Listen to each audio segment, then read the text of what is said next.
لا شريك له فرد من المخلوقات وحده في ذاته وصفاته وأسمائه وأفعاله مبرأ من كل ريب ومنزه من كل عيب وحده بالكمال بكمال الجمال تعظيما وتكبيرا المتصرف بتصريف الأحوال على التفصيل والإجمال تدبيرا وتقديرا المتعالي بعظمته ومجده سبحانه أعلى مكانه أعز شانه والصلاة والسلام على إمام الخلق محمد المصطفى صلى الله عليه وسلم وعلى آله وأصحابه الطيبين الطاهرين الغر المهجلين رضوان الله تعالى عليهم أجمعين أما بعد فقد قال الله جل وعلا في تنزيله محكم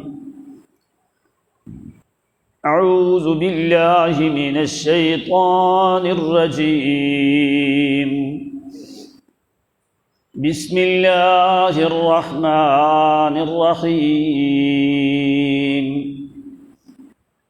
إنا أعطيناك الكوثر فصل لربك وانحر إن شانئك هو الأبتر سبحانك لا علم لنا إلا ما علمتنا إنك أنت العليم الحكيم سبحان ربك رب العزة عما يصفون وسلام على المرسلين والحمد لله رب العالمين اللهم صل على محمد وعلى آل محمد كما صليت على إبراهيم وعلى آل إبراهيم إنك حميد مجيد اللهم بارك على محمد وعلى آل محمد كما باركت على إبراهيم وعلى آل إبراهيم إنك حميد مجيد سبحان الله والحمد لله ولا إله إلا الله والله أكبر الله أكبر ولله الحمد الله أكبر الله أكبر الله أكبر لا إله إلا الله والله أكبر الله أكبر ولله الحمد الله أكبر كبيرا والحمد لله كثيرا وسبحان الله بكرة وأصيلا سبحان الله وبحمده سبحان الله العظيم عزت مآب واجب الاحترام معزز مکرم محترم بزرگوں اور بھائیوں، آپ کی خدمت میں اللہ رب العزت کی کتاب مقدس میں سے سورہ کوثر کی آیات مبارکہ تلاوت کی ہیں، بارگاہ ربانی میں التجا اور دعا ہے کہ اللہ کریم صحیح صحیح کما حق ہو کہہ سکنے کی توفیق عنایت فرمائے، اور تمام تر حاضرین، ناظرین، سامعین، غائبین کو اللہ اپنی رضا کی خاطر قرآن و سنت کی سمجھ عطا فرمائے۔ آج 16 جولائی 2021 جمعۃ المبارک کا دن ہے، اور ذی الحجہ کا مہینہ ہے۔ آج تقریباً 5 ذی الحجہ ہے۔ بابرکت اور حرمت والا مہینہ یہ اللہ کریم نے بنایا ہے۔ جیسے کہ آپ سن کے آئے ہو کہ 4 مہینے حرمت والے محرم، رجب، ذی القعدہ اور ذی الحجہ، اور خاص کر یہ ذی الحجہ والا مہینہ اور اس کا یہ پہلا عشرہ ہے جس کی بہت زیادہ فضیلت قرآن مقدس میں اور احادیث مبارکہ میں ذکر کی گئی ہے۔ والفجر ولیال عشر، اللہ کریم فرماتے ہیں مجھے فجر کی قسم اور 10 راتوں کی قسم۔ ولیال عشر، عبداللہ ابن عباس رضی اللہ تعالی عنہما اور دیگر صحابہ کرام فرماتے ہیں اوائل العشر ذی الحجہ، ذی الحجہ کے 10 راتوں کی اللہ کریم نے قسم اٹھائی ہے۔ اور آپ نے فرمایا احب ایام الی اللہ والعمل فیہن، کہ یہ اللہ کریم کے ہاں 10 دن بڑے محبوب دن ہیں، اور ان میں اعمال اللہ تعالیٰ کو بہت زیادہ محبوب ہیں۔ فَأَكْثِرُوا فِيهِنَّ التَّسْبِيحَ وَالتَّهْلِيلَ وَالتَّكْبِيرَ وَالتَّحْمِيدَ، آپ نے فرمایا ان دنوں میں تکبیرات، تحمید، الحمدللہ، تسبیح، سبحان اللہ اور تکبیرات جو ہیں یہ اللہ کریم کو بڑی پسند ہیں۔ اس لیے کہ تکبیرات 2 قسم کی ہیں، ایک ہیں تکبیرات مطلقہ، دوسری ہیں تکبیرات مقیدہ۔ مقید ایام تکبیر کے 9 ذی الحجہ سے لے کے 13 ذی الحجہ تک، اور مطلق ایام جو ہیں وہ پہلے دن جس دن ذی الحجہ کا چاند نظر آ جائے اس دن فجر سے وہ تکبیرات، تحمیدات، تسبیحات، تحلیل یہ ایام شروع ہو جاتے ہیں۔ تو تکبیر مطلقہ جو ہے وہ تو پہلی ذی الحجہ سے شروع ہے، جس میں تکبیر ہے، تحمید ہے، تسبیح ہے، تحلیل ہے، لا الہ الا اللہ۔ یہ ایام جو ہیں اعلیٰ اور افضل عند اللہ، اللہ کریم کے ہاں بڑی فضیلت والے ایام ہیں۔ یہ اللہ کریم نے ایام تمہیں کیوں دیے، ان کا مقصد کیا ہے؟ قرآن پاک میں آتا ہے لِيَشْهَدُوا مَنَافِعَ لَهُمْ وَيَذْكُرُوا اسْمَ اللَّهِ فِي أَيَّامٍ مَّعْلُومَاتٍ، دوسرے مقام پہ سورۃ بقرہ میں آتا ہے ایام معدودات۔ ایام معدودات وہ ایام تشریق ہیں 5 دن۔ ایام معلومات جو ہیں یہ ایام عشرہ کا پہلا ذی الحجہ ہے، ذی الحجہ کا پہلا عشرہ ہے۔ بہت سے طریقے اللہ کریم نے کتاب مقدس میں اور احادیث صحیحہ میں ذکر ہیں کہ انسان کن طریقوں سے اللہ کے قریب ہوتا ہے۔ 10 بڑے طریقے ہیں جن کے ذریعے سے انسان اللہ کریم کی ذات کے قریب ہوتا ہے۔ اللہ کریم اپنے علم کے اعتبار سے ہر انسان کے قریب ہے۔ نحن اقرب الیہ من حبل الورید، اللہ کریم تو رگ جان سے زیادہ قریب ہے، لیکن کیف الانسان یقترب الی اللہ، کہ انسان اللہ کے قریب کیسے ہو سکتا ہے؟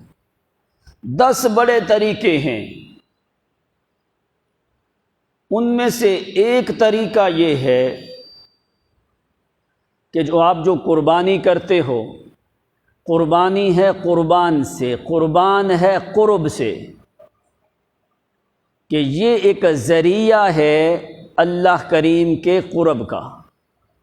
قربانی اردو میں کہا جاتا ہے، قربان عربی میں موجود ہے قرآن مقدس میں، بے قربان تاکلہ النار، ان کی قربانی کو آگ جو ہے وہ لے جاتی تھی۔ تو قربانی ہے لفظ قرب سے، تو یہ اللہ کریم بندے کو اپنے قریب کرنے کے لیے ایک سبب ان میں سے قربانی کا رکھا ہے۔ اس لیے آدمی قربانی دیتا ہے، اس لیے قرآن پاک نے کیا فرمایا؟ لن ینال اللہ لحومها ولا دماؤها ولکن ینالہ التقوی، اللہ کریم کو تمہارے گوشت کی ضرورت نہیں ہے، تمہارے خون اللہ کو نہیں پہنچتے، تمہارے گوشت اللہ کو نہیں پہنچتے، وَلَٰكِن يَنَالُهُ التَّقْوَىٰ، تمہارے دلوں کا تقوی اللہ کریم کی ذات کو پہنچتا ہے۔ تقوی سبب ہے قرب الہی کا۔ اب کون سے بڑے 10 اسباب ہیں؟ پہلی چیز، ان میں سے فرائض کی پابندی کرنا، جو اللہ کریم نے تمہارے اوپر چیزیں فرض کی ہیں، ان میں سے بڑا فرض جو ہے وہ نماز والا ہے۔ دوسرا طریقہ قرآن نبی علیہ الصلوۃ والسلام نے حدیث قدسی میں ذکر کیا، وَمَا زَالَ عَبْدِي يَتَقَرَّبُ إِلَيَّ بِالنَّوَافِلِ، فرمایا بندہ مسلسل میں خدا کے قریب تب ہوتا ہے جب وہ نفلی عبادت میرے ہاں کرتا رہتا ہے۔ یہ دوسرا سبب ہے اللہ کے قرب کا۔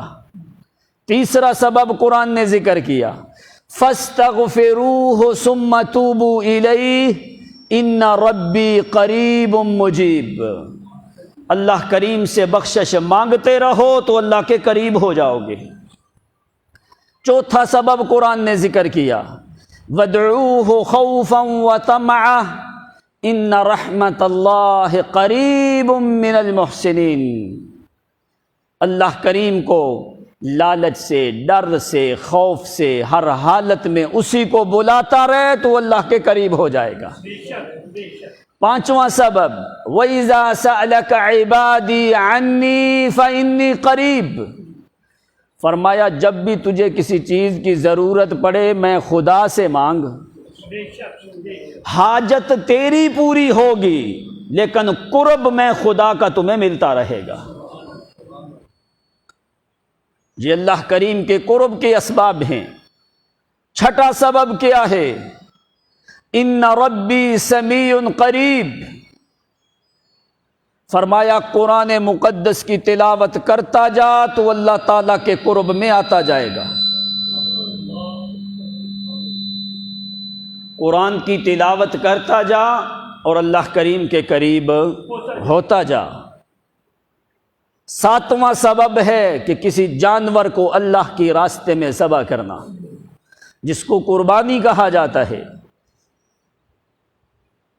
آٹھواں سبب، قرآن نے خود فرمایا، آیت سجدے والی ہے، وَاقْتَرِبْ وَاسْجُدْ وَاقْتَرِبْ، کثرت سے سجدے کر میں خدا کے تو قریب ہو جائے گا۔ نبی علیہ السلام نے بھی فرمایا، اقرب، یہ سورۃ اقرا بسم ربک الذی کی آخری آیت ہے، اور نبی علیہ السلام نے فرمایا، اقرب ما یکون العبد ان یکون ساجدا للہ، بندہ اللہ کریم کے اس وقت سب سے زیادہ قریب ہوتا ہے جس وقت وہ سجدے کی حالت میں ہوتا ہے۔ 10واں سبب کہ پیغمبر کی شریعت کی اطاعت کرتا جا اور ان کاموں پہ ہمیشگی کر، پیغمبر کی سنت اور شریعت کی اطاعت کر اور ان کاموں میں ہمیشگی کرتا جا۔ یہ 10 بڑے اسباب ہیں اللہ کریم کے قرب کے۔ اب آج جو آیات مبارکہ تلاوت کی ہیں سورۃ کوثر کی، انا اعطیناک الکوثر فصل لربک وانحر ان شانئک هو الابتر، اس کی آیتیں تو 3، لیکن یوں سمجھ کے 10 سپارے ایک آیت میں، 10 سپارے دوسری آیت میں، 10 سپارے تیسری آیت میں۔ یہ معانی کے لحاظ سے بڑی ایک عظیم صورت ہے، اور شاید کہ آپ نے اس کے معانی پہ کبھی غور نہیں کیا،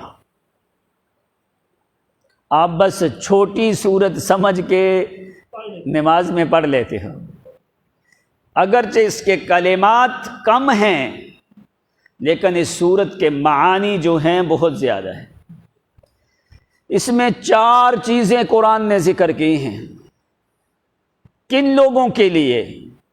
لآیات لقوم یعقلون، آیات لقوم یعلمون، آیات لقوم یفہمون، یذکرون، اولی الالباب، اولی النہی، یتذکرون، یتفکرون، یتدبرون، یفہمون، وہ لوگ جو قرآن کو سمجھنے کی کوشش کرتے، جو دانا ہیں، جو عقل مند ہیں، جو زیرک ہیں، جو ذی فہم ہیں، جو قرآن میں غور و فکر کرتے ہیں۔ 4 بڑی اہم چیزیں ہیں۔ اللہ کریم نے سودا کیا ہے امت محمد مصطفیٰ صلی اللہ علیہ وسلم سے۔ اللہ کا سودا کوئی معمولی سودا نہیں ہے۔ فرمایا 2 چیزیں مجھے دو، 2 چیزیں مجھ سے لو، 2 چیزیں مجھے دو اور 2 چیزیں مجھ سے لو۔ 2 کام تم کرتے رہو، 2 کام میں خدا کرتا رہوں گا۔ تم اپنے کاموں میں کوتاہی نہ کرنا، میں خدا کے سامنے خطا اور لغزش تو آ ہی نہیں سکتی۔ تمہارے ذمہ 2 بڑے اہم کام ہیں، 2 کام تو نے کرنے ہیں اور 2 کام میں خدا کے ذمہ ہیں۔ انا اعطیناک الکوثر فصل لربک وانحر ان شانئک هو الابتر۔ 2 کام تو نے کیا کرنے ہیں؟ فصل لربک، ہمیشہ جھکنا ہے تو اپنے رب کے سامنے، چاہے وہ قیام ہو، چاہے وہ رکوع ہے، سجدہ ہے، کچھ بھی ہے۔ فصل لربک، 2 قسم کی عبادت تو نے میری کرنی ہے، قولی عبادت بھی اور بدنی عبادت بھی۔ نماز میں 2 عبادتیں ہیں، یا تو قولی عبادت ہے یا بدنی عبادت ہے۔ قیام، رکوع، سجدہ، قعدہ، خیرہ جو ہیں یہ سارے کیا ہیں؟ یہ بدنی عبادت ہے۔ عبادت ٹوٹل 3 قسم کی ہوتی ہے، قولی، مالی اور بدنی، اور نماز میں 2 عبادتیں پائی جاتی ہیں۔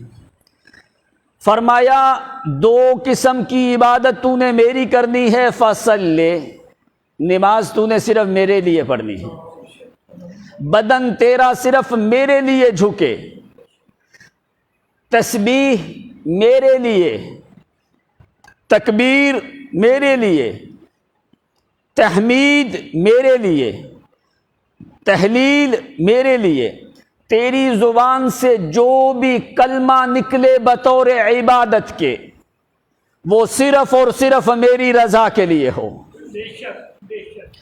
تیرا بدن جہاں جہاں پہ جھکے، جب جھکے، جس ٹائم پہ جھکے، جس نماز کے لیے، وہ فرض ہو، وہ سنت ہو، وہ نفل ہو، وہ تطوع ہو، وہ حرکت ہو، وہ کوئی بھی فعل ہو، تیرا بدن جھکے، تیرے بدن میں حرکت آئے تو صرف میری ذات کے لیے آئے۔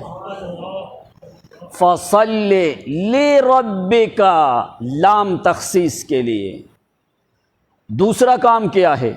ونحر، قربانی کر تو صرف میرے لیے، قربانی کر تو صرف میری رضا کے لیے۔ ونحر، نحر کر، قربانی کر تو صرف میرے لیے۔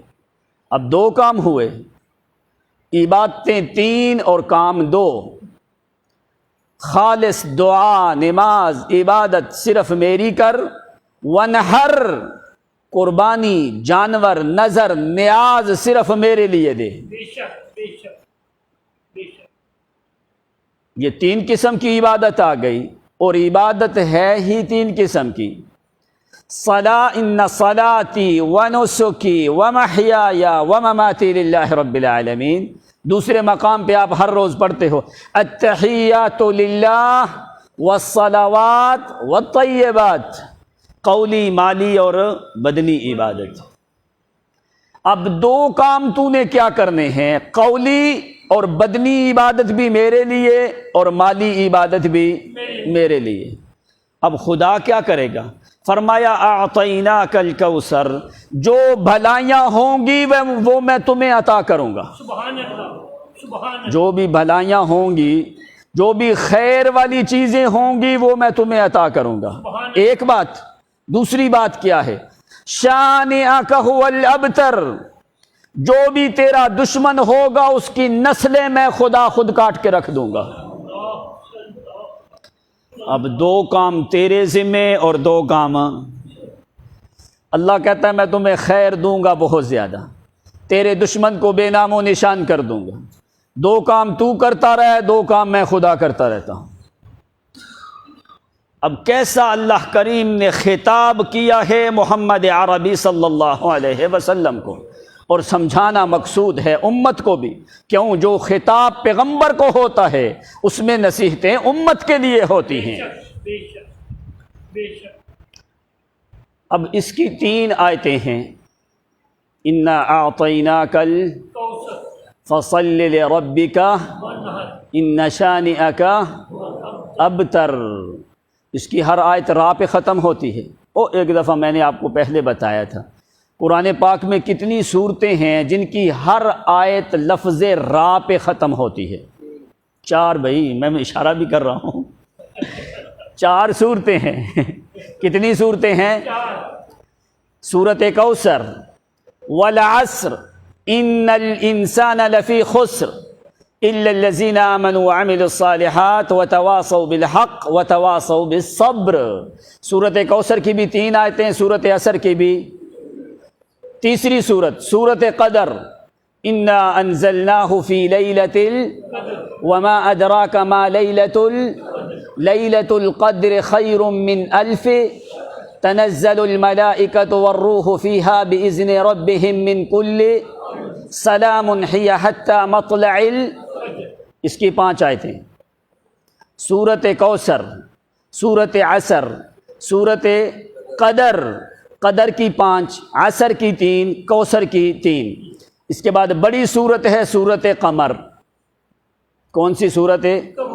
جو چاند والے معجزے کے بارے میں قرآن نے سورۃ قمر نازل کی ہے، اور اس کی آیات ہیں 55۔ کتنی آیات ہیں؟ سنا دوں؟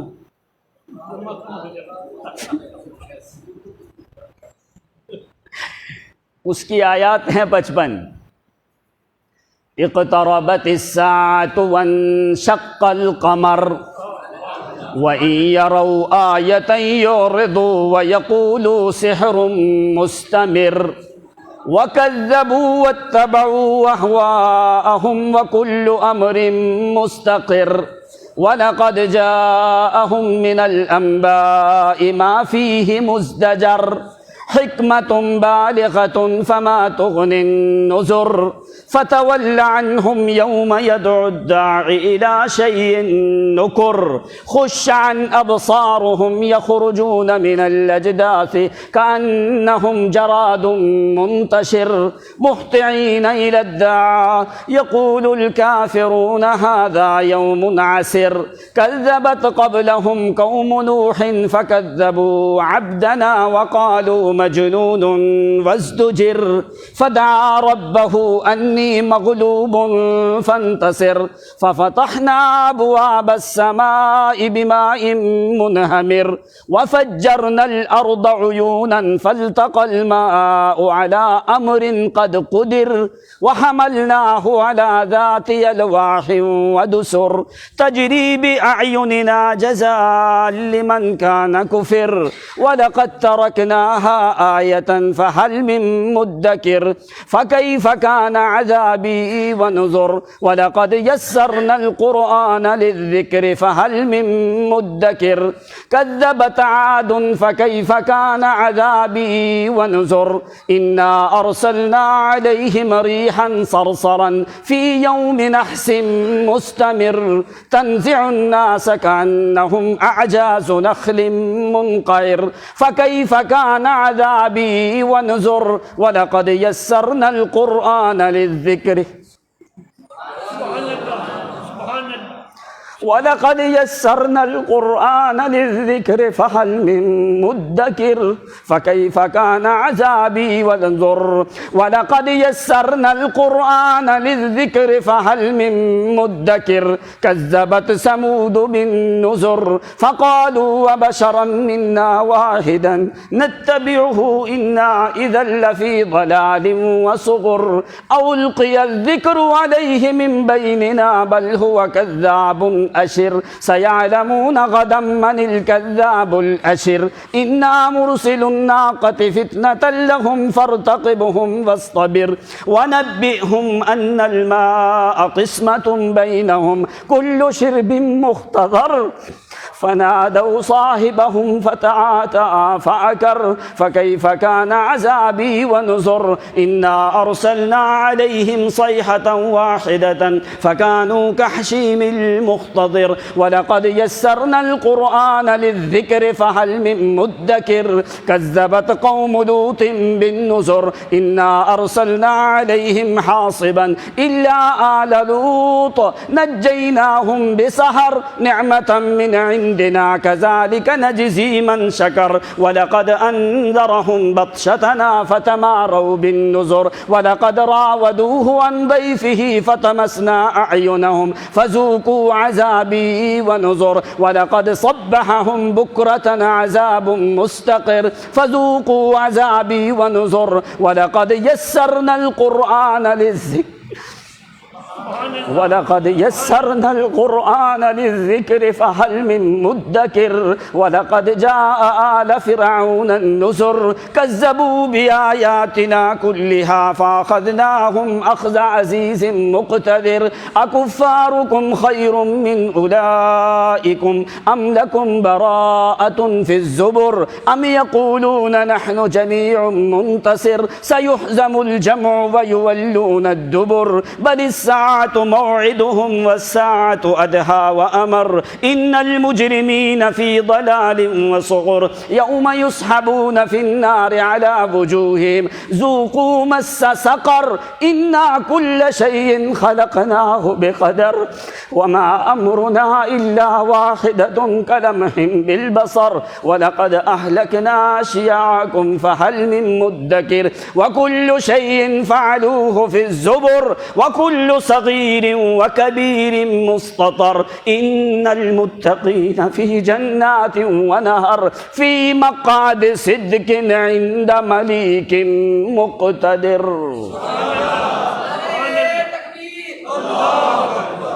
یہ ہے قرآن مقدس کا اعجاز اور یہ قرآن کی فصاحت ہے. دنیا ساری مل جائے اس طرح کی قرآن جیسی کوئی 3 آیتیں بھی بنا سکتے ہیں؟ یہ قرآن کی فصاحت ہے. تو یہ 4 صورتیں ہیں قرآن میں. اب قرآن نے پیغمبر کو حکم کیا دیا ہے؟ 4 چیزیں سورۃ کوثر میں ذکر کی. انا اعطیناک الکوثر فصل لربک وانحر ان شانئک هو الابتر. کوثر، ونہر، ابتر، عسر، خسر، صبر، قدر، قدر، شہر، امر، فجر۔ فرمایا یہ قرآن مقدس کی فصاحت ہے میرا پیغمبر، اعطیناک الکوثر، اعطیناک، میرا پیغمبر ہم تم کو عطا کریں گے کوثر۔ اعطینا فعل فاعل ہے، کا مفعول اول، کوثر مفعول ثانی۔ فرمایا میرا پیغمبر ہم آپ کو جو بھی خیر کثیر ہے وہ ساری ہم آپ کو عطا کر دیں گے۔ الکوثر جمع الجمع، کثرت کثیر، کثر کوثر، کوثر سے اوپر جمع کا صیغہ کوئی نہیں، یہ جمع کی آگے جمع ہے۔ فرمایا خیر کثیر، میرا پیغمبر اتنا کچھ ہم آپ کو عطا کریں گے۔ اعطیناک الکوثر، ہم آپ کو جو بھی خیر کثیر ہے وہ ہم آپ کو عطا کرتے جائیں گے۔ اعطیناک،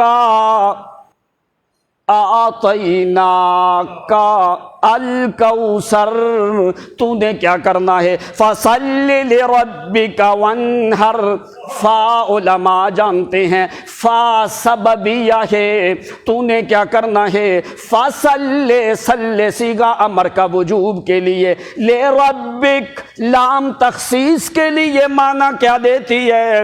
میرا پیغمبر تمہیں حکم کیا ہے، میں ساری خیر کثیر تمہیں عطا کرتا رہوں گا، تو نے کیا کرنا ہے؟ فَصَلِّ لِرَبِّكَ، تیری بدنی عبادت ہو لِرَبِّكَ، تیری قولی عبادت ہو لِرَبِّكَ، تیری مالی عبادت ہو لِرَبِّكَ، لام تخصیص کے لیے معنی خاص کا پیدا کرتی ہے۔ تیرا بدن جھکے نہیں میرا پیغمبر کسی غیر کے سامنے، تیری زبان سے تسبیح نہ نکلے کسی غیر کی۔ فَصَلِّ لِرَبِّكَ، تو نے کھڑا بھی میرے سامنے ہونا ہے، دعائیں بھی میرے سامنے کرنی ہیں۔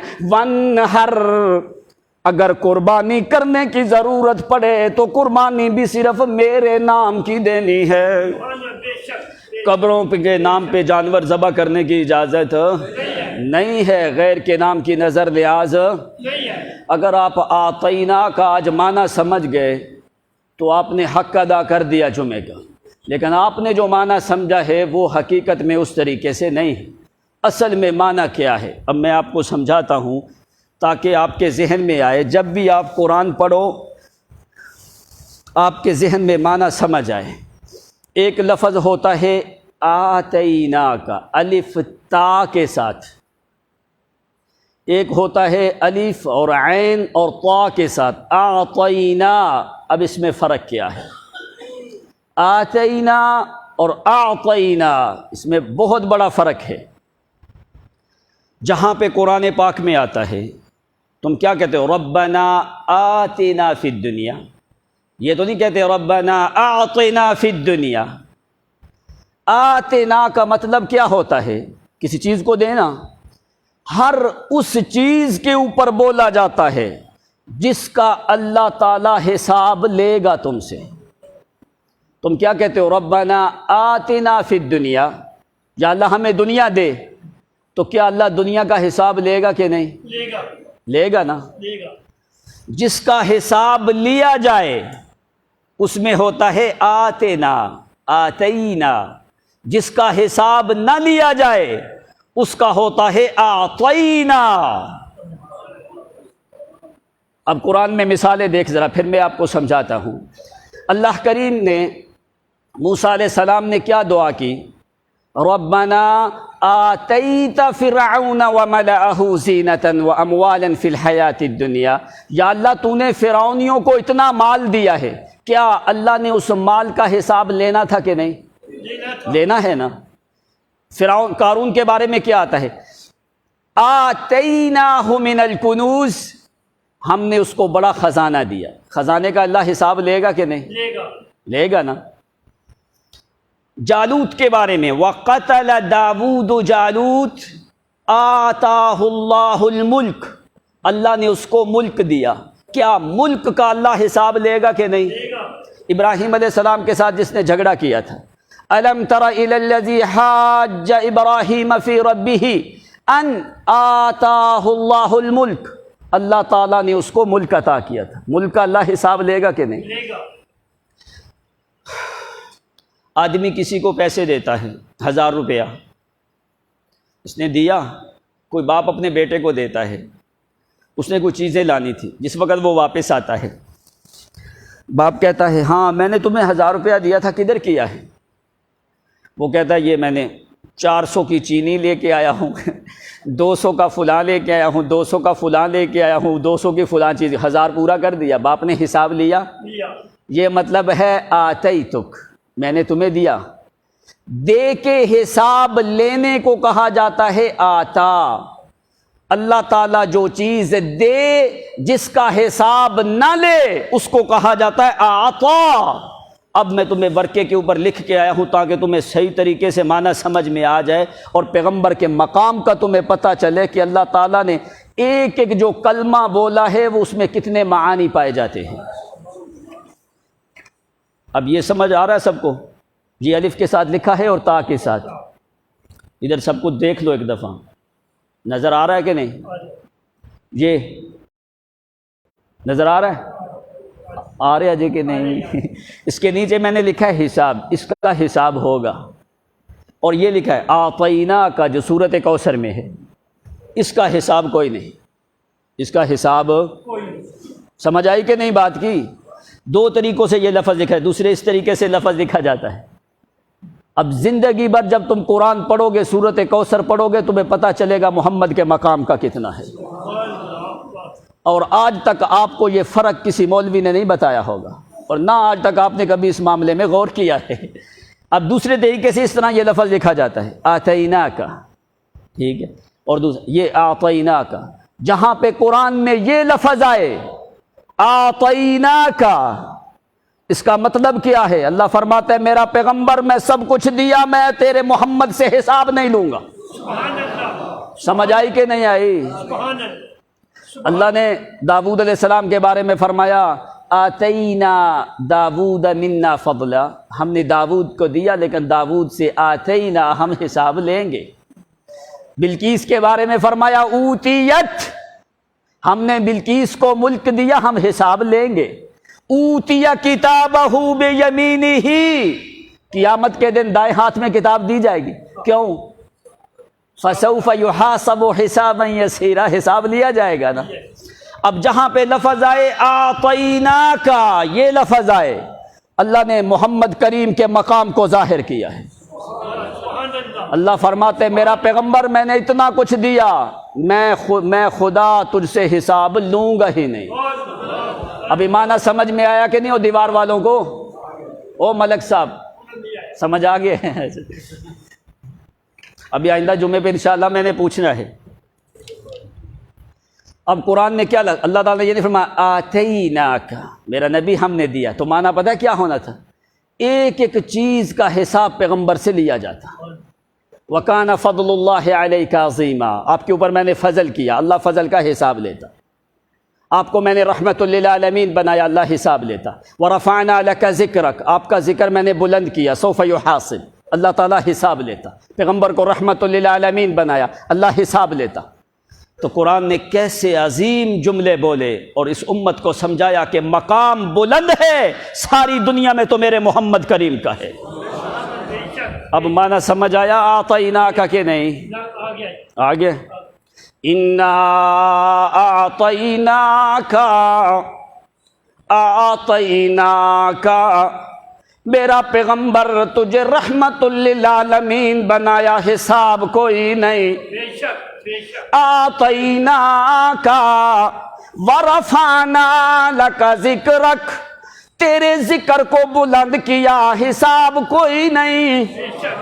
جعلت اسمک مع اسمی بغیر حساب، رب، تیرے نام کو میں نے اپنے نام کے ساتھ رکھا ہے لیکن حساب اشہد ان لا الہ الا اللہ و اشہد ان محمدا عبدہ ورسولہ، تیرے نام کو اپنے نام کے ساتھ رکھا ہے، میرا پیغمبر آتینا کا حساب کوئی نہیں، سبحان اللہ سبحان اللہ۔ تجھے میں نے نبوت دی ہے، رسالت دی ہے، جمال دیا ہے، کمال دیا ہے، صداقت دی ہے، امانت دی ہے، دیانت دی ہے، رفت دیا ہے، مقام دیا ہے، تقدس دیا ہے، قیادت دی ہے، سیادت دی ہے، سعادت دی ہے، فصاحت دی ہے، حکمت دی ہے، بلاغت دی ہے، طلاقت دی ہے، جمال دیا ہے، کمال دیا ہے، تقدس اور رفت دی ہے،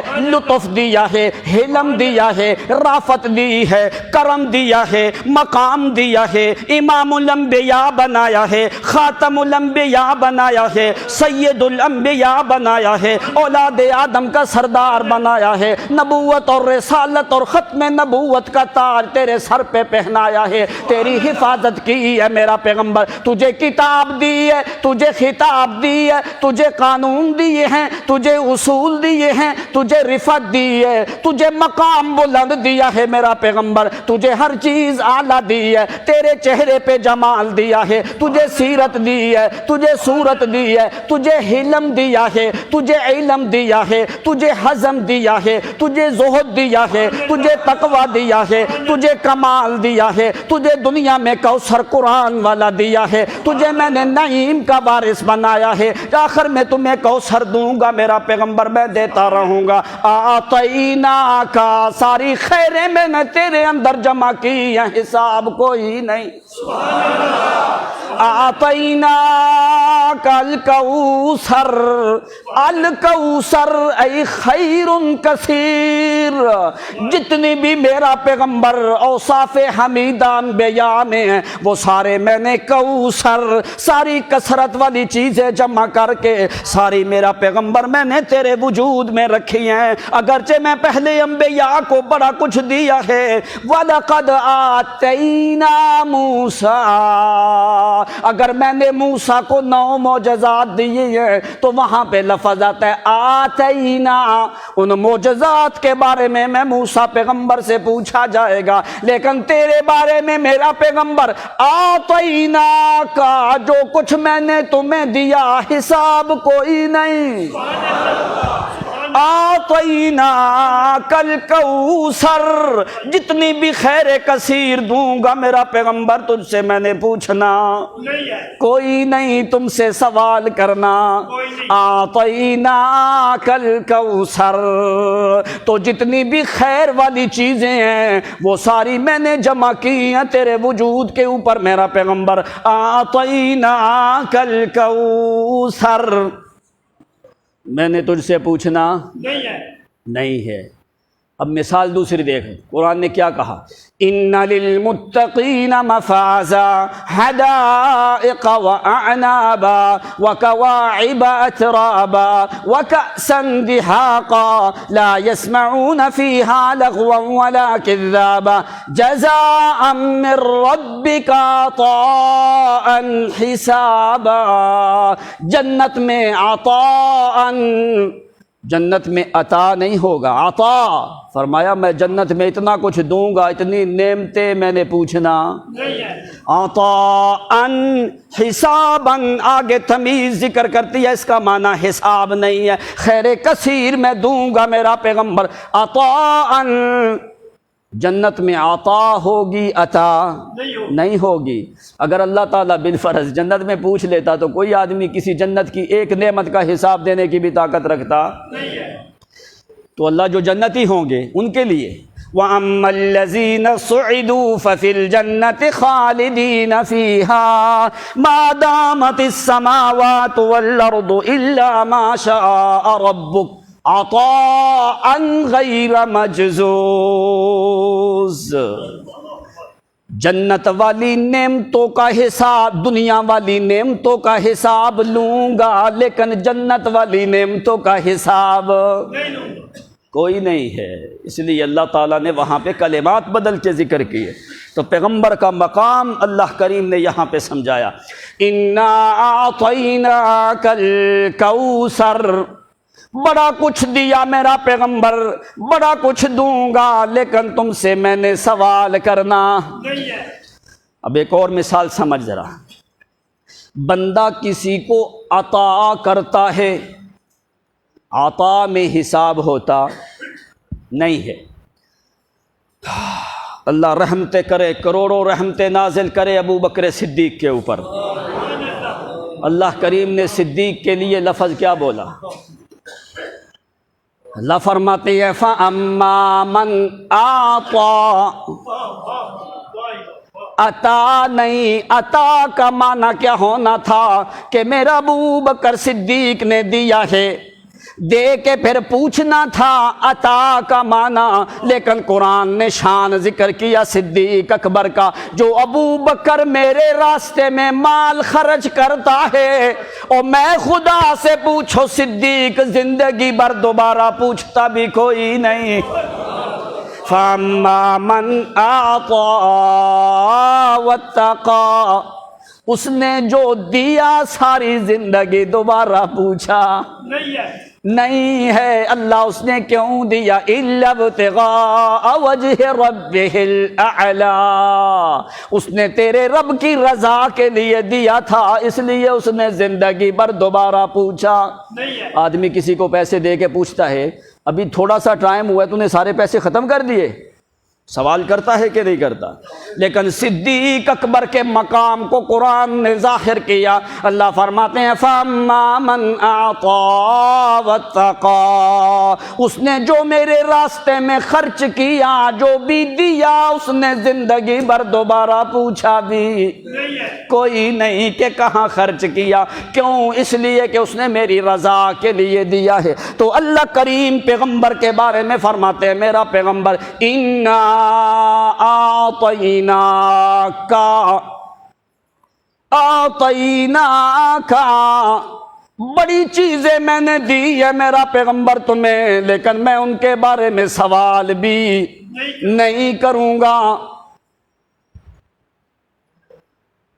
اسوہ عالم عروہ محکم، اسوہ عالم عروہ محکم، عالم عالم عالم کالم صلی اللہ علیہ وسلم، اسوہ عالم عروہ محکم، عالم عالم کالم عالم صلی اللہ علیہ وسلم، واللیل اصبح اذا اللیل یغشا فی اللیل اسجا ربک اسرا صلی اللہ علیہ وسلم، سدرا سے جنت، جنت سے تارش اعظم صلی اللہ علیہ وسلم، شانوں کا اعظم شان کا ابتر، ان شانئک هو الابتر،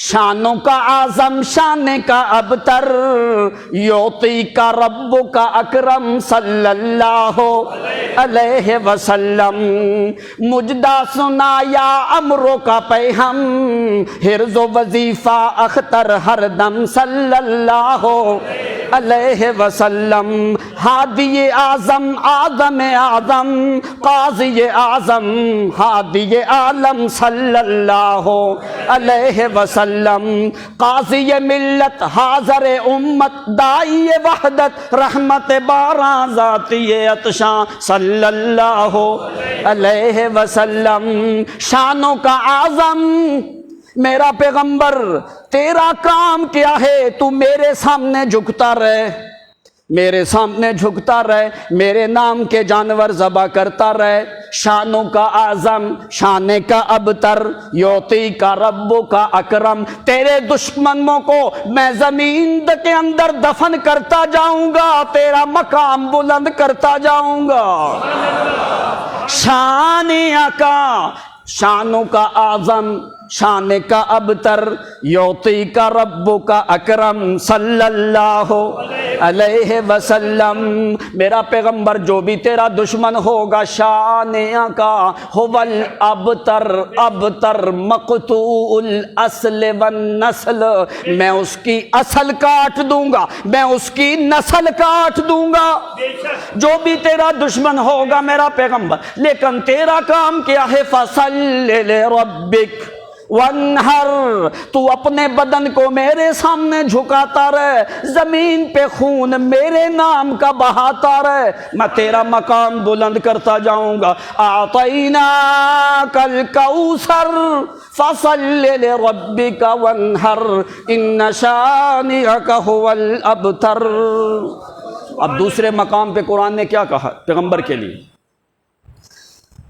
وَلَسَوْفَ يُعْطِيكَ يُعْطِيكَ، میں تمہیں عطا کروں گا، جو کچھ میں تمہیں دیتا جاؤں گا میرا پیغمبر، میں اس کا حساب لینا۔ نہیں ہے اللہ کب تک دے گا؟ يُعْطِيكَ رَبُّكَ فَتَرْضَىٰ، میرا پیغمبر میں اس وقت تک دیتا رہوں گا جب تک تو میرا محمد خوش نہ ہو جائے۔ سبحان اللہ سبحان اللہ یعطیک ربک فترضیٰ، وہاں پہ بھی آتا یعطیک لفظ آیا ہے، فرمایا میں نے حساب لینا۔ نہیں ہے اب سورۃ کوثر کا کوئی معنی سمجھ آیا کہ نہیں؟ آیا آ گیا آ گیا۔ اِنَّا أَعْطَيْنَاكَ الْكَوْثَرَ فَصَلِّ لِرَبِّكَ وَانْحَرْ إِنَّ شَانِئَكَ هُوَ الْأَبْتَرُ، میرا پیغمبر دو کام میرے لیے، اب امت کے لیے کیا ہے؟ فرمایا امت کے لیے دو کام ہیں، دو کام تیری امت کرتی رہے، دو کام میں کرتا رہوں گا۔ تیری امت کے لوگ تینوں قسم کی عبادت میری کرتے رہے، میں اپنی ساری بھلائیاں ان کے اوپر عطا کرتا رہوں گا۔ سبحان اللہ سبحان اللہ اور فرمایا اور کیا یا اللہ؟ فرمایا جو میرے کسی مومن کا دشمن ہوگا اس کی میں اصل اور نسل کاٹ کے رکھ دوں گا۔ بے شک اب یہ قرآن کا وعدہ سچا ہے کہ نہیں؟ اگر خلل آتا ہے تو ہمارے اندر آتا ہے خلل، ورنہ قرآن کے بیان کرنے میں خلل نہیں ہے نہیں ہے۔ اب جو 10 اسباب ہیں اللہ کریم کے قرب کے، ان میں سے ایک سبب کیا ہے؟ یہ قربانی والا، جو آدمی جانور ذبح کرتا ہے اللہ کے نام کا، تو جانور وہ ذبح کرنا چاہیے جو کوئی ٹھیک ٹھاک صحت مند، بڑے بیمار سے جانور، اور کسی کی ٹانگ ٹھیک نہیں ہے، کسی کا کان کٹا ہوا ہے، کسی کا کچھ ہے، ایسا جانور جو کوئی عیب دار جانور ہو، جس عیب کی وجہ سے آ کے تاجروں کے ہاں اس کی قیمت کم ہو جائے، ایسا جانور قربانی پہ لگتا۔ نہیں ہے تو فرمایا اللہ کے راستے میں وہ جانور ذبح کرو جو تمہارے دل کو ہاتھ ڈالے، جس سے تمہارا دل کھینچے۔ اس لیے اللہ کریم نے ابراہیم پیغمبر کی اس سنت کو قیامت تک زندہ رکھا ہے کہ ابراہیم جو اپنے بیٹے کو ذبح کرنے کے لیے تیار ہو گیا، کیا تم ایک جانور اللہ کے راستے میں صحیح نہیں ذبح کر سکتے؟ او بالکل مرا ہوا جانور جو ہے، ایک سائڈ سے اس کو نظر آتا ہے، دوسری سائڈ سے نظر ہی نہیں آتا، ایسا جانور جو ہے وہ قربانی پہ جائز نہیں ہوتا۔ آخر پہ میں کچھ مسائل بتاؤں گا آپ کو قربانی کے۔ اب قرآن نے پیغمبر کے لیے کیا حکم فرمایا؟ فرمایا کہ میرا پیغمبر جتنے بھی انعامات ہیں میں دنیا میں بھی دوں گا اور آخرت میں بھی دوں گا۔ اب ایک ہے حوض کوثر۔ حوض کوثر وہ نبی علیہ السلام کے علاوہ کسی اور کے پاس نہیں ہے۔ مقام محمود وہ پیغمبر کے پاس ہے، کسی اور کے پاس عسیٰ ان یبعثک ربک مقاما محمودا، وہاں پہ ایک ہی آدمی ہے مقام محمود میں، کوئی دوسرا جا سکتا، اسی کا نام ہے مقام وسیلہ، جس کا چھت اللہ کا عرش ہے۔ اب دیکھ کون آدمی پیغمبر کے حوض سے پانی پی سکتا ہے اور کون بد نصیب ہے جس کو محمد کے حوض سے پانی نصیب نہیں ہوگا۔ اب کیا پوچھے قرآن سے کہ نہیں پوچھی؟ نبی علیہ الصلوۃ والسلام نے کیا فرمایا؟ آپ نے فرمایا کہ میں حوض کوثر پہ ہوں گا، جس کے برتن چاندی کے، جس کا پانی اشد بیاضا من اللبن، جس پانی کی رنگت دودھ سے زیادہ سفید ہے، وَأَحْلَى مِنَ الْعَسَلِ، جو شہد سے زیادہ میٹھا ہے، سبحان اللہ، سبحان اللہ، جس کے برتن سوندے اور چاندی کے، جس کے کنارے یاقوت اور مرجان کے، اور پلانے والا در یتیم ہے۔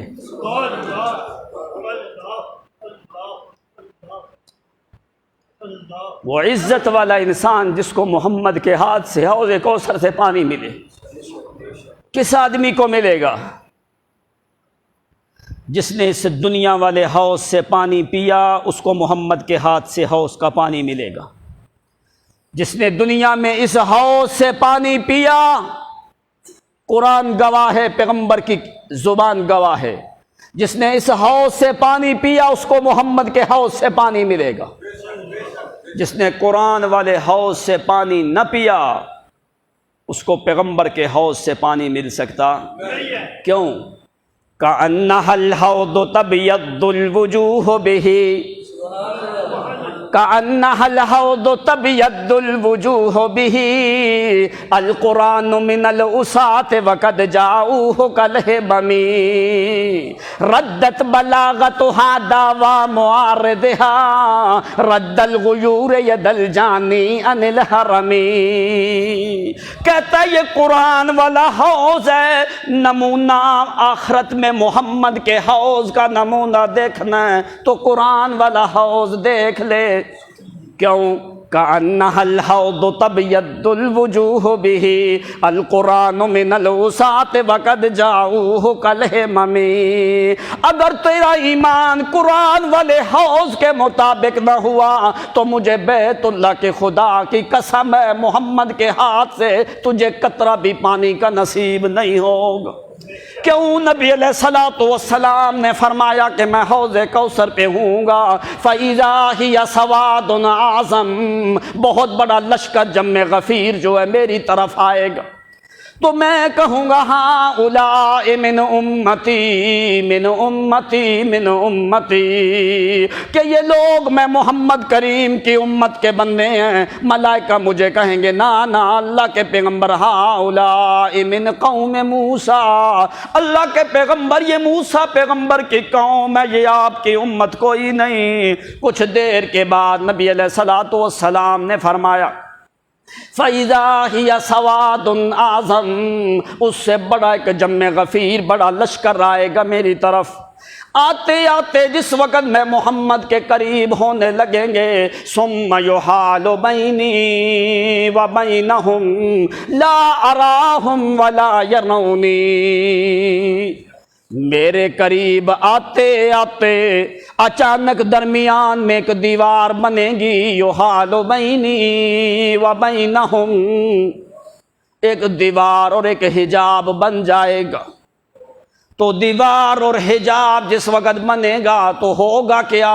لا اراہم ولا یرونی، میں محمد ان کو نہیں دیکھ سکوں گا، وہ مجھے نہیں دیکھ سکیں گے۔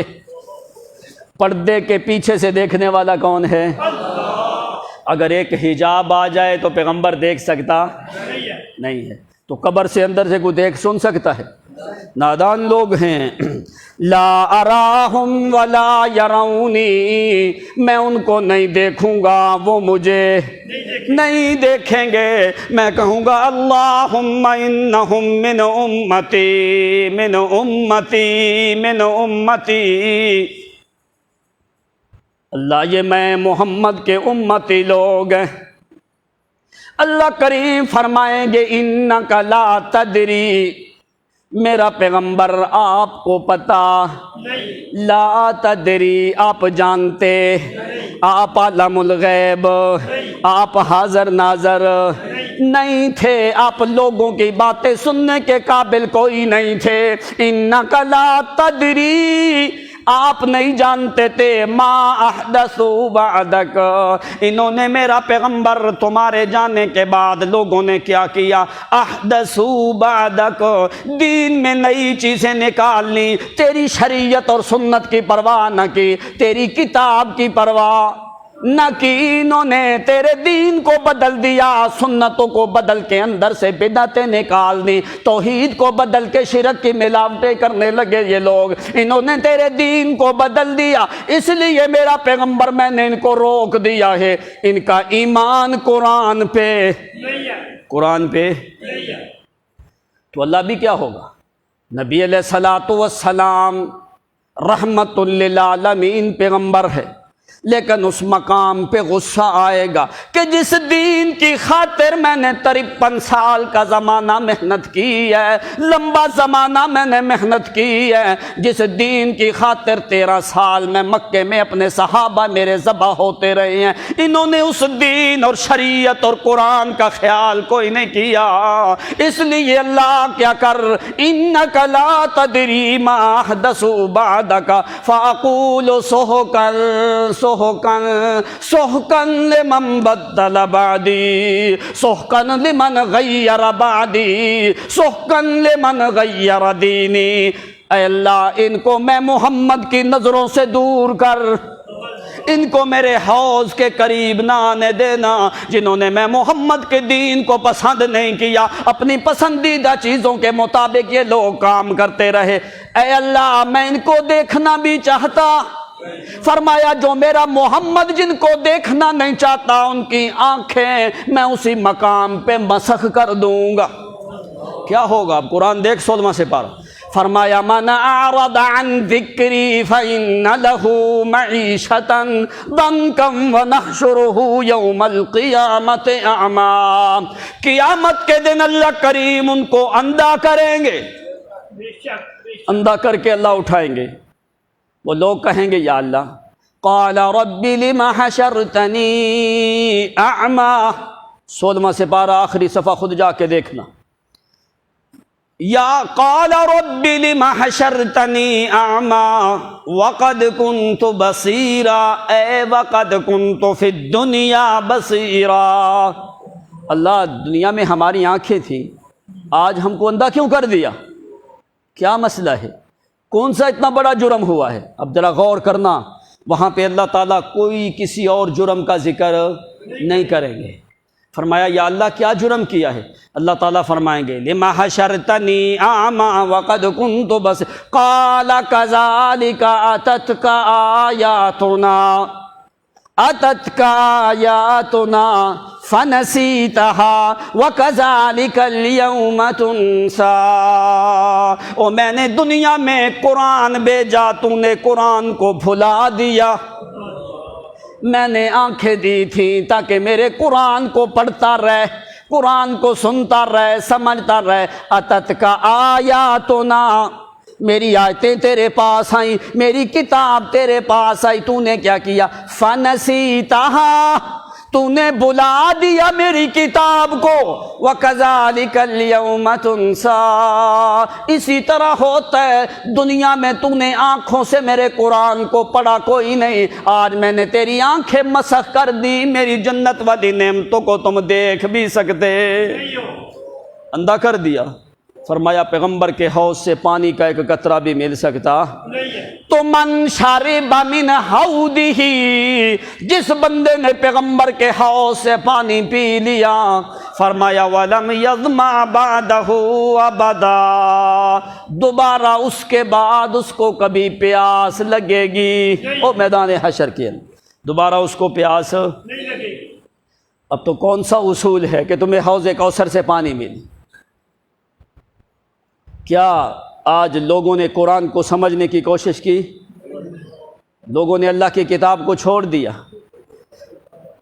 اللہ کی کتاب کو پس پشت ڈال دیا، اپنے مطلب کے لیے انہوں نے کتاب اللہ کو استعمال کیا، عدالتوں میں قسموں کے لیے قرآن کو استعمال کیا، پیروں نے تعویذ گنڈے دم دھاگے کے لیے استعمال کیا، ملاؤں نے ختموں کے لیے استعمال کیا، مردوں کے اوپر پڑھنے کے لیے استعمال کیا، بچی کو شادی کرنی ہے تو قرآن کے سائے کے نیچے لے کے جانا۔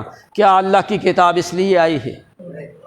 آج تو نے اللہ کی کتاب کا مذاق اڑایا، تشترون بآیات اللہ ثمنا قلیلا، تھوڑے پیسوں میں تم نے ظالمو اللہ کی کتاب کو بیچنا شروع کر دیا۔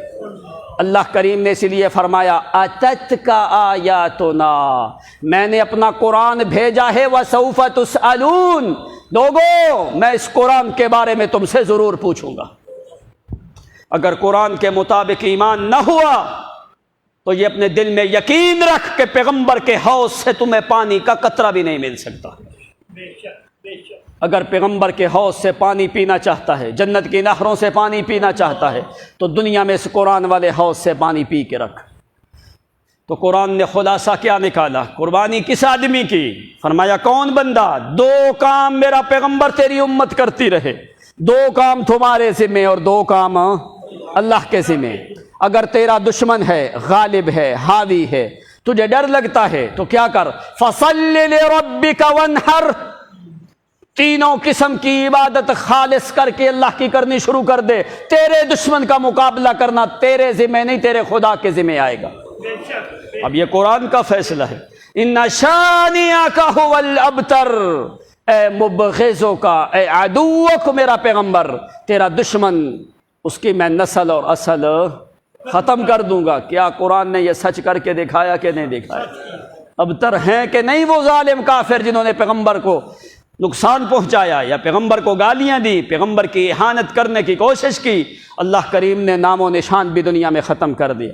تو پیغمبر وہ ہستی ہے جب تک ہمیشہ ہمیشہ پیغمبر کے نام کو اللہ کریم نے زندہ رکھا ہے۔ اب یہ قانون صرف پیغمبر کے لیے نہیں ہے، یہ تمہارے لیے قانون ہے۔ اگر پیغمبر کے حوض سے پانی پینا چاہتے ہو، اگر پیغمبر اور اللہ کریم سے، اگر تم اللہ سے خیر حاصل کرنا چاہتے ہو تو تینوں قسم کی عبادت خالص کر تو اللہ کریم کے لیے، قربانی بھی خالص کر اللہ کے لیے۔ اگر قربانی میں 6 موحد ہیں، ایک مشرک مل گیا، سب کی قربانی ضائع ہو جائے گی، کسی ایک کی بھی قربانی قابل قبول۔ یہ مسئلہ ذرا غور سے سمجھنا۔ اجتماعی قربانیاں کرواتے ہیں نا لوگ، چلو جی اجتماعی قربانی۔ اب آدمی کو یہ دیکھنا چاہیے وہ موحدین آدمی جمع کرے۔ اگر ایک بھی آدمی اہل بدعت، اہل شرک میں سے تمہاری قربانیوں میں شریک ہو گیا، سب کی قربانیاں ضائع ہو جائیں گی، سب کی قربانیاں کیا ہوں گی؟ اب خیال کرنا اجتماعی قربانی میں کوئی ایسا شرک کرنے والا آدمی اندر نہ داخل ہو جائے۔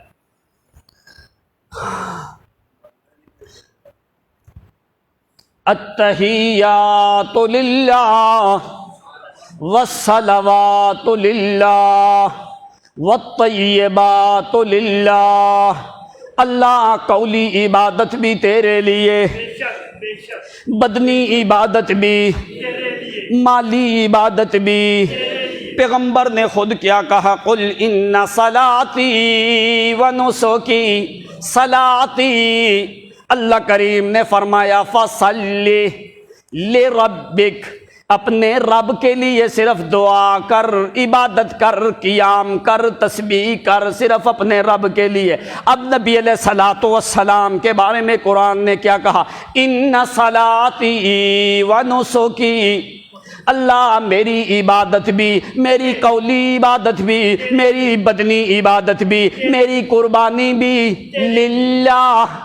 ادھر قرآن کہتا ہے لربک، لام تخصیص کے لیے، ادھر بھی للہ، لام تخصیص کے لیے۔ صلاتی ونسکی ومحیای ومماتی للہ رب العالمین، اللہ میری زندگی کے لمحات بھی تیرے لیے، میری موت بھی تیرے لیے۔ اب قرآن نے معنی کیا سمجھایا؟ موت الگ ہے اور حیات، یہ دونوں متضاد اور تقابل ہیں۔ جب تک حیات ہے موت نہیں، جب موت ہے حیات نہیں ہے۔ یہ فیصلہ ہے قرآن کا۔ باقی مولوی جو مرضی کرتے رہیں، مولویوں کی تو باتیں ہی چھوڑو، اللہ کی کتاب پہ ایمان رکھنا۔ وَمَحْيَايَ، میری زندگی کے لمحات اللہ تیرے لیے، وَمَمَاتِي، میری موت بھی تیرے قبضے میں ہے، للہ رب العالمین، لا شریک لہ، ان چیزوں میں تیرا کوئی شریک، وَبِذَلِكَ أُمِرْتُ وَأَنَا أَوَّلُ الْمُسْلِمِينَ، ان ساری چیزوں میں پہلی اطاعت کرنے والا میں محمد ابن عبداللہ ہوں تیرے سامنے۔ اس لیے اللہ کریم نے سودا کیا تمہارے ساتھ کہ 2 چیزیں مجھے دو، 2 چیزیں مجھ سے لو، بے شک مجھے بھی خالص دو اور مجھ سے بھی. خالص دو. اللہ تعالیٰ کو ملاوٹ والی چیز پسند نہیں. اب خدا نے خود کہا، فرمایا میری طرف خالص آتی ہے، ملاوٹ والی چیز. هو الحی لا الہ الا ہو فادعوہ مخلصین لہ الدین. مخلصین او خالص کر کے مجھے دو، ملاوٹ نہ ہو، وسیلوں کی ملاوٹ نہ ہو. اللہ نبی کا واسطہ، اللہ علی کا واسطہ، اللہ پیر کا واسطہ، اللہ زندے کا واسطہ، مردے کا واسطہ، قطبی ستارے کا واسطہ، پیر کا واسطہ. نہیں نہیں، واسطے وسیلوں کی مجھے ضرورت کیوں؟ اس لیے مجھے ملاوٹ والی چیزیں نہ دینا، غیروں کی ملاوٹ کر کے نہ دینا. اگر میرے سامنے دعا کرنی ہے تو سیدھی کر، مخلصین لہ الدین، خالص کر کے مجھے بلا. اگر میرے قریب ہونا چاہتا ہے، 10 اسباب ذکر کیے اللہ کریم کے قرب کے، ان میں سے ایک سبب کیا ہے؟ وَإِذَا سَأَلَكَ عِبَادِي عَنِّي فَإِنِّي قَرِيبٌ. جب بھی سوال کر صرف مجھی سے کر تو میں تیرے قریب ہوں. دوسرے مقام پہ قرآن نے کہا وَادْعُوهُ خَوْفًا وَطَمَعًا إِنَّ رَحْمَتَ اللَّهِ قَرِيبٌ. او مجھے بلا غم، پریشانی، سکھ دکھ کے اندر، خوف، طمع، لالچ کے اندر صرف خالص کر کے مجھے بلا. جتنی خلوص تیری دعا میں ہوگا اس سے 1000 گنا زیادہ خلوص میری مہربانیوں میں ہوگا. بے شک بے اس لیے کیا کر، خالص کر کے مجھے بلا اگر میرے قریب ہونا چاہتا ہے. اب چند منٹ قربانی کا مسئلہ سن لو. قربانی کے اوپر اونٹ، گائے، بھینس، بکری، چھترا، دمبا، اس کی نسل میں سے جو بھی ہو وہ قربانی پہ جائز ہے. جنگلی کسی جانور کی قربانی نہیں ہو سکتی، جیسے یہ ہرن وغیرہ ہوتا ہے یا جنگلی بکرا جو ہوتا ہے، ان کی قربانی نہیں ہو سکتی. اونٹ میں بھی 7 قربانیاں، گائے میں بھی 7 قربانیاں اور بھینس میں بھی 7 قربانیاں. ان کے لیے، اونٹ کے لیے 5 سال کی شرط ہے، اور گائے، بیل، بھینس ان کے لیے 2 سال کی شرط ہے. اور جو ہے چھوٹا جانور بکرا یا چھترا، ان کے لیے 1 سال کی عمر کا ہونا ضروری ہے، چاہے وہ دوندا ہو یا کہ نہ ہو. 1 سال جو ہے اس کے اوپر گزرنا چاہیے. اور جو دمبا ہے اس کے بارے میں ہے کہ وہ 6، 7، 8، 9، 10 مہینے کا وہ جائز ہے، جبکہ وہ سال والوں کے برابر ہو تو وہ جو ہے وہ قربانی پہ جائز ہے. بھینس کے بارے میں کچھ لوگوں کا یہ شبہ ہوتا ہے کہ کیا بھینس کی قربانی ہو سکتی ہے کہ نہیں ہو سکتی. میں نے کچھ دن پہلے درس میں بھی بتایا تھا کہ اصل میں بھینس کا حکم وہی ہے، الجوانیس نوع من البقر. بھینس جو ہے یہ گائے کی ایک قسم ہے. جو شرائط گائے کی ہیں وہی شرائط بھینس کی ہیں. اب لوگ کہتے ہیں کہ نبی علیہ الصلاۃ والسلام نے بھینس کی قربانی نہیں کی. اب میں نے کہا کہ نبی علیہ الصلاۃ والسلام نے تو بغیر سینگوں والے بکرے کی بھی قربانی زندگی بھر نہیں کی. بغیر سینگوں والی بکری کی بھی قربانی نہیں کی. اور آپ نے بھینس کا دودھ بھی، پھر دودھ بھی نہیں پینا چاہیے. اسی لیے اب مسئلہ یہ ہے کہ کیا نبی علیہ الصلاۃ والسلام نے قربانی یا صحابہ نے قربانی بھینس کی کیوں نہیں کی؟ کیوں؟ پیغمبر کی زندگی ہمارے لیے نمونہ ہے. مسئلہ کیا ہے کہ کیوں نہیں کی؟ اس لیے کہ حجاز کے علاقے میں بھینس کا رواج نہیں تھا، یہ جانور وہاں پہ موجود ہی نہیں تھا. اور آج تک یہ ہم نے کئی سال، میں نے کبھی سعودی عرب میں بھینس نہیں دیکھی، اب بھی نہیں ہے. اور گائے جو ہے یہ ابھی بھی احد کے مقام پہ گائے ہم نے خود چرتی ہوئی دیکھی ہیں، لیکن ابھی کچھ سال ہو گئے ہیں وہ حرم کی حدود سے باہر نکال دیا ہے. اب یہ جو جانور ہے بھینس جو ہے، یہ جانور ہے مصر کا، ایشیا کا، سوڈان کا، عراق کا، انڈونیشیا کا. ان ممالک کا یہ جانور ہے، ہند کا، بنگلہ دیش، پاکستان، ان علاقوں میں یہ جانور جو ہے پایا جاتا ہے، جبکہ حجاز میں، عربوں کے بہت بڑے علاقوں میں یہ جانور نہیں پایا جاتا، تو اس لیے اس کی قربانی کرنے میں کوئی قباحت نہیں ہے، بالکل وہی حکم ہے جو گائے کا حکم ہے۔ دوسری بات، کچھ لوگوں کا نظریہ ہے کہ اونٹ میں 10 قربانیاں اور گائے میں 7 قربانیاں۔ کوئی ایسی دلیل نہیں ہمیں ملی کہ جس میں یہ ہو کہ نبی علیہ الصلوۃ والسلام نے اونٹ میں 10 قربانیاں کی ہوں اور گائے میں 7 کی۔ وہ جو ایک واقعہ خیبر کے مقام پہ آتا ہے، وہ مال غنیمت کا مال تھا۔ مال غنیمت میں سے نبی علیہ السلام نے ایک آدمی کو 10 بکریاں دی اور دوسرے کو ایک اونٹ دیا۔ ایک کو 10 بکریاں دی، دوسرے آدمی کو ایک اونٹ دیا اس کے برابر میں نا۔ تو اس کا یہ مطلب نہیں ہے کہ قربانی کے اونٹ کے جانور جو ہے اس میں 10 قربانیاں ہو گئی ہیں، لیکن اونٹ میں بھی 7 قربانیاں ہیں اور گائے میں بھی 7 قربانیاں ہیں۔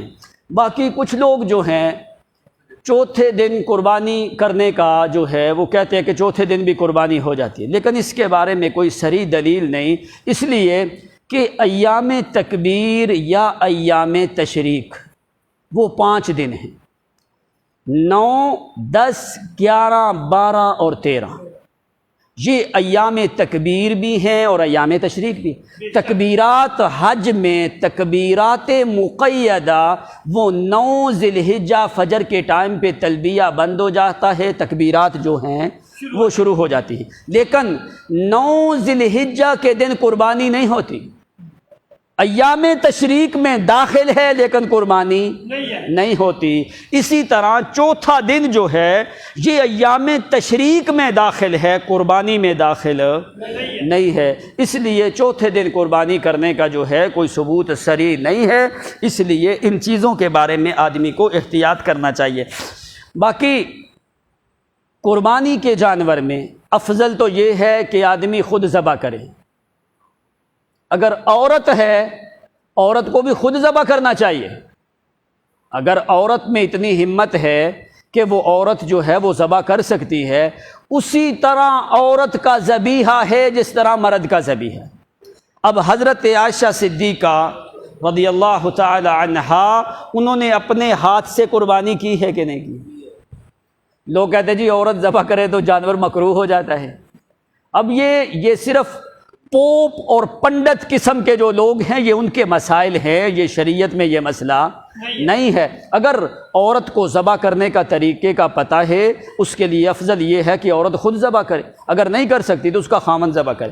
اب قربانی کے جانور میں لوگ اپنے گاؤں کے کسائی سے ذبح کرواتے ہیں، اپنے گاؤں کے کسائی سے، اس کو چاہے ذبح کرنے کا پتہ ہو چاہے نہ ہو۔ تو تم کس لیے ہو بھائی؟ اگر کسائی نے ذبح کرنا ہے تو تمہیں ذبح کرنے کا بھی پتہ نہیں ہے۔ نبی علیہ الصلوۃ والسلام نے 63 یا 62 کے قریب اونٹ آپ نے اپنے ہاتھ سے ذبح کیے کہ نہیں کیے؟ تو تمہیں کیا ہے؟ تم کیوں پیغمبر کی سنت پہ عمل نہیں کرتے؟ تمہیں ذبح کرنے کا پتہ نہیں ہے؟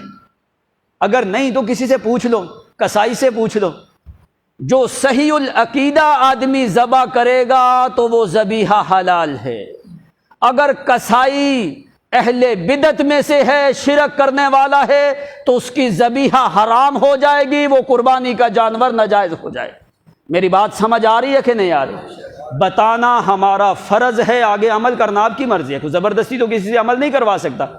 یاد رکھو، اتنے پیسے لگا کے قربانی کا جانور لے کے کسی گندے عقیدے والے آدمی سے ذبح نہ کروانا، اللہ کا واسطہ حلال کھانا۔ مشرک کی ذبیحہ حرام ہے، جو شرک کرنے والا آدمی ہے اس کی ذبیحہ حرام ہے۔ نبی علیہ السلام نے فرمایا انی لا آکل ذبائح المشرکین، اور لوگوں میں محمد مشرکوں کی ذبیحہ نہیں کھاتا۔ اب جس چیز کو پیغمبر نے پسند نہیں کیا، کیسے مومن ہو تم اس بات کو پسند کر لو؟ جس کو پیغمبر نے پسند نہیں کیا، ابو ایوب انصاری میزبان رسول ہے، اس نے کھانے کے اندر ایک دن تھوم ملا دیا، تھوم اور پیاز ملا کے کھانا لے آئے، اس کی کچھ اسمیل آ رہی تھی، تو نبی علیہ السلام نے فرمایا، آپ نے ایک نوالہ لیا، نبی علیہ السلام نے دوبارہ نہیں کھایا، صحابی کا معمول تھا کہ وہاں سے کھانا کھاتے جہاں پہ محمد کی انگلیوں کا نشان ہوتا۔ یہ ہے محمد کے صحابہ کی محبت۔ تم آج طاقت ہونے کے باوجود پیغمبر کی سنت کو چھوڑ دو، کیا کل قیامت کے دن خدا نے تم سے پوچھنا نہیں ہے؟ تو صحابی نے دیکھا کہ پیغمبر نے کھانا کھایا، نہیں، تو صحابی نے کہا فدیت نفسی و ابی و امی یا رسول اللہ صلی اللہ علیہ وسلم، اللہ کے پیغمبر میری جان میرا ماں باپ قربان ہو، آپ نے آج کھانا نہیں کھایا۔ آپ نے فرمایا انی شممت رائحۃ الثوم، میں نے اس میں کوئی تھوم اور پیاز اور بصل کی کچھ سمیل لائی ہے، اس لیے میں محمد نے پسند نہیں کیا۔ کیوں؟ انی اتکلم مع الملائکہ، اس لیے کہ آپ کھاؤ، آپ نے اجازت دی آپ کھاؤ، میں اس لیے نہیں کھاتا کہ میں نے ملائکہ سے باتیں کرنی ہوتی کہ کہیں ملائکہ کو ایذا نہ پہنچے۔ اب صحابی نے کیا کیا؟ صحابی نے کہا اللہ کی قسم جو چیز محمد کو پسند نہیں زندگی بھر میں بھی وہ استعمال نہیں کروں گا۔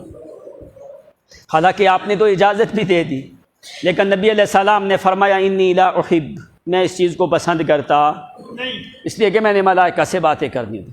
اگر آپ کے پاس طاقت ہے، قوت ہے، سب کچھ ہے، پھر بھی آپ ایک گندے عقیدے والے اہل بدعت اور قبروں کے پجاری سے ذبح کروا کے قربانی کا گوشت کیسے کھاؤ؟ سنت ہے کہ اپنے ہاتھ سے ذبح کر۔ اگر تمہیں نہیں پتا تو طریقہ پوچھ لو۔ یہ کوئی اس کے لیے 6 مہینے کا آپ کو کورس کرنے کے لیے اکیڈمی جانے کی ضرورت نہیں ہے کہ آپ کو 6 مہینے کا ذبح کرنے کا کورس لینا پڑے گا۔ کسی مولوی سے پوچھو جو درمیان والی مین رگے جان ہے، اس کے 3 بل سر کی طرف ہوں، باقی جو ہے جسم کی طرف وہ جانور حلال ہے۔ اگر مومن بندہ بسم اللہ اللہ اکبر یا بسم اللہ واللہ اکبر کہنا بھول گیا، اس کا جانور بالکل حلال ہے۔ مومن بندہ اگر بسم اللہ اللہ اکبر تکبیر کہنا بھول گیا تو پھر بھی شریعت نے کہا ہے مومن بندے کا ذبح کیا ہوا جانور حلال ہے، اگرچہ اس نے تکبیریں نہیں بھی پڑھی۔ تو مشرک اگر تکبیریں پڑھے بھی تو پھر بھی حرام ہے۔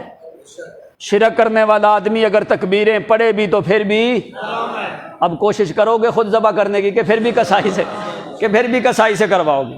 چلو جس آدمی کو نہ پتہ چلے وہ ہمیں بتائے، ہم جا کے ذبح کر دیں گے۔ اللہ کا واسطہ حرام نہ کھانا، کوشش کرنا کہ کسی مشرک کے ہاتھ کی ذبیحہ، جس آدمی کو ذبح کرنے کا طریقے کا نہیں پتہ وہ ادھر مسجد میں آئے، ہم کوئی نہ کوئی آدمی آپ کے ساتھ بھیجیں گے، وہ جا کے ذبح کر کے دے مشرک کے ہاتھ کی ذبیحہ۔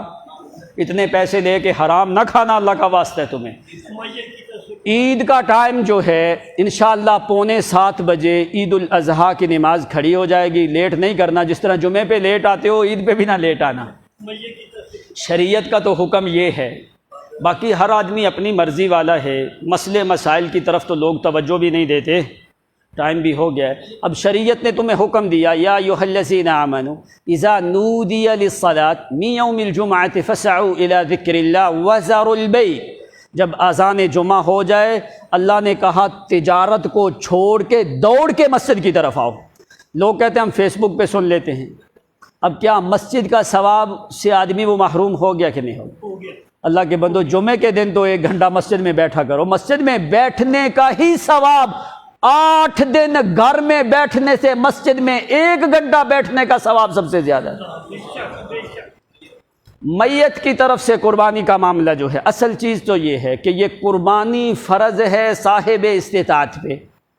جس آدمی کے پاس نصاب ہو اس کے اوپر قربانی فرض ہے۔ میت جو چلا گیا اس کے اوپر فرض نہیں، استحساناً میت کی طرف سے اگر کوئی قربانی دیتا ہے صدقے کی نیت سے تو بالکل جائز، اس میں کوئی حرج نہیں ہے۔ ہاں وہ آدمی دے، پہلے آدمی اپنی قربانی دے، پھر اپنے جو ہے وفات والے جو لوگ ہیں اس کا کوئی بھائی بہن ماں باپ جو فوت ہو چکا ہے اس کی طرف سے یہ صدقہ ہوگا، جبکہ ان کے اوپر کوئی فرض چیز یہ نہیں ہے، ان کی طرف سے وہ آدمی دے سکتا ہے۔ لیکن ایسا نہیں کہ آدمی اپنی طرف سے نہ دے اور اپنے فوت ہونے والے والدین کی طرف سے دے دے، یہ چیز ناجائز ہے۔ آدمی پہلے اپنی قربانی دے، اس کے بعد نفلی صدقہ کے طور پہ اپنے والدین کی طرف سے یا اپنی میت کی طرف سے وہ آدمی جو ہے وہ قربانی دے سکتا ہے۔ تو اس لیے گوشت کا طریقہ یہ ہے کہ آدمی جو آج کل جو رواج ہے، دو گھر ہیں، ایک نے بکرا کیا اور ایک نے گائے کی، انہوں نے کلو بکرے کا گوشت ان کے گھر بھیجا، انہوں نے 2 کلو گائے کا گوشت ان کے گھر بھیج دیا۔ اب یہ تقسیم کا طریقہ غلط ہے، یہ تو تم آپس میں گوشت تبدیل کرتے ہو، یہ تم دیتے، ہمسائے کو دیا اس نے اتنا گوشت تمہاری طرف بھیج دیا، کسی اور کو دیا اس نے بھی قربانی کی اس نے تمہاری طرف بھیج دیا، یہ طریقہ کار تمہارے بنائے ہوئے۔ اصل میں معاملہ یہ ہے، اگر ایک آدمی کا اہل و عیال زیادہ ہے تو وہ یہ مہربانی نہ کرے، اس آدمی کو نہ دے جس نے پہلے قربانی کی ہے۔ اس کا اپنا اہل و عیال زیادہ ہے تو وہ پورا قربانی کا گوشت گھر میں رکھ سکتا ہے۔